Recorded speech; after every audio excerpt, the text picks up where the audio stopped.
Chapter 13. Let's go. I hope, my dear, said Mr. Bennet to his wife as they were at breakfast the next morning, that you have ordered a good dinner today, because I have reason to expect an addition to our family party.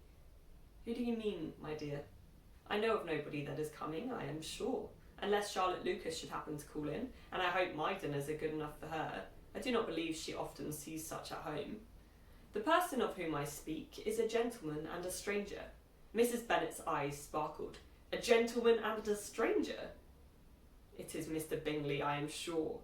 Why, Jane, you never dropped a word of this, you sly thing. Well, I am sure I shall be extremely glad to see Mr. Bingley. But good Lord, how unlucky! There is not a bit of fish to be got today. Lydia, my love, ring the bell. I must speak to Hill. This moment. It is not Mr. Bingley, said her husband. It is a person whom I never saw in the whole course of my life. This roused a general astonishment, and he had the pleasure of being eagerly questioned by his wife and 5 daughters at once. After amusing himself some time with their curiosity, he thus explained. About a month ago I received a letter, and about a fortnight ago I answered it, for I thought it a case of some delicacy, and requiring early attention. It is from my cousin, Mr. Collins, who, when I am dead, may turn you all out of this house as soon as he pleases. Oh, my dear, cried his wife, I cannot bear to hear that mentioned. Pray do not talk of that odious man. I do think it is the hardest thing in the world that your estate should be entailed away from your own children, and I am sure if it had been you, I should have tried long ago to do something or other about it. Jane and Elizabeth attempted to explain to her the nature of an entail.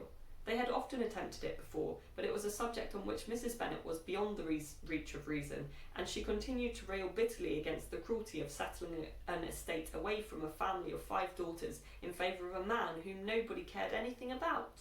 It certainly is a most iniquitous affair, said Mr. Bennet, and nothing can clear Mr. Collins from the guilt of inheriting Longbourn. But if you will listen to his letter, you may perhaps be a little softened by his manner of expressing himself. No, that I am sure I shall not, and I think it was very impertinent of him to write to you at all, and very hypocritical. I hate such false friends. Why could not he keep on quarrelling with you, as his father did before him? Why, indeed, he does seem to have had some filial scruples on that head, as you will hear. Hunsford, near Westerham, Kent, 15th of October. Dear Sir, the disagreement subsisting between yourself and my late honoured father always gave me much uneasiness, and since I have had the misfortune to lose him, I have frequently wished to heal the breach, but for some time I was kept back by my own doubts, fearing lest it might seem disrespectful to his memory for me to be on good terms with anyone with whom it had always pleased him to be at variance. There, Mrs. Bennet. My mind, however, is now made up on the subject, for having received ordination at Easter, I have been so fortunate as to be distinguished by the patronage of the Right Honourable Lady Catherine de Bow, widow of Sir Lewis de Bow, whose bounty and beneficence has preferred me to the valuable rectory of this parish, where it shall be my earnest endeavour to demean myself with grateful respect towards her ladyship, and be ever ready to perform those rites and ceremonies which are instituted by the Church of England. As a clergyman, moreover, I feel it my duty to promote and establish the blessing of peace in all families within the reach of my influence, and on these grounds I flatter myself that my present overtures of goodwill are highly commendable, and that the circumstance of my being next in the entail of Longbourn estate will be kindly overlooked on your side, and not lead you to reject the offered olive branch. I cannot be otherwise than concerned at being the means of injuring your amiable daughters, and beg leave to apologise for it, as well as to assure you of my readiness to make them every possible amends, but of this hereafter.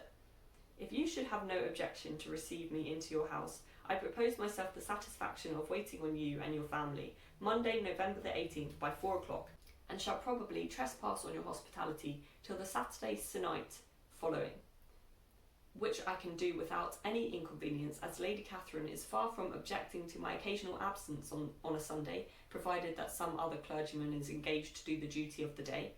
I remain, dear sir, with respectful compliments to your lady and daughters, your well-wisher friend, William Collins. At 4 o'clock, therefore, we may expect this peacemaking gentleman, said Mr. Bennet as he folded up the letter. He seems to be a most conscientious and polite young man, upon my word, and I doubt not will prove a valuable acquaintance, especially if Lady Catherine should be so indulgent as to let him come to us again. There is some sense in what he says about the girls, however, and if he is disposed to make them any amends, I shall not be the person to discourage him. Though it is difficult, said Jane, to guess in what way he can mean to make us the atonement he thinks our due, the wish is certainly to his credit. Elizabeth was chiefly struck with his extraordinary deference for Lady Catherine and his kind intention of christening, marrying, and burying his parishioners whenever it were required. He must be an oddity, I think, she said. I cannot make him out. There is something very pompous in his style, and what can he mean by apologising for being next in the entail? We cannot suppose he would help it, if he could. Can he be a sensible man, sir? No, my dear, I think not. I have great hopes of finding him quite the reverse. There is a mixture of servility and self-importance in his letter, which promises well. I am impatient to see him. In point of composition, said Mary, his letter does not seem defective. The idea of the olive branch perhaps is not wholly new, yet I think it is well expressed. To Catherine and Lydia, neither the letter nor its writer were in any degree interesting. It was next to impossible that their cousin should come in a scarlet coat, and it was now some weeks since they had received pleasure from the society of a man in any other colour. As for their mother, Mr. Collins's letter had done away much of her ill will, and she was preparing to see him with a degree of composure which astonished her husband and daughters. Mr. Collins was punctual to his time, and was received with great politeness by the whole family. Mr. Bennet indeed said little, but the ladies were ready enough to talk, and Mr. Collins seemed neither in need of encouragement nor inclined to be silent himself. He was a tall, heavy-looking young man of 25. His air was grave and stately, and his manners were very formal. He had not been long seated before he complimented Mrs. Bennet on having so fine a family of daughters, said he had heard much of their beauty, but that in this instance fame had fallen short of the truth, and added that he did not doubt her seeing them all in due time well disposed of in marriage. This gallantry was not so much to the taste of some of its hearers, but Mrs. Bennet, who quarrelled with no compliments, answered most readily. You are very kind, sir, I am sure, and I wish with all my heart it may prove so, for else they will be destitute enough. Things are settled so oddly. You allude perhaps to the entail of this estate.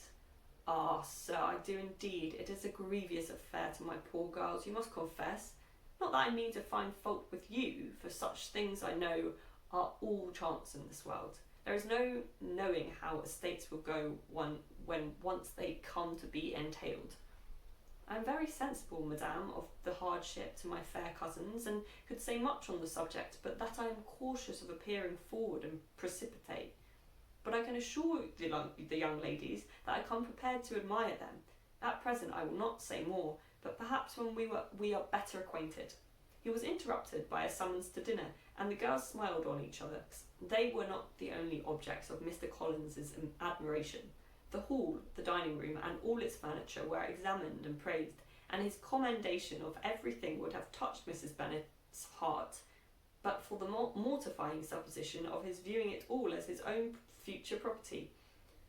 The dinner, too, in its turn, was highly admired, and he begged to know of which of his fair cousins the excellence of its cookery was owing.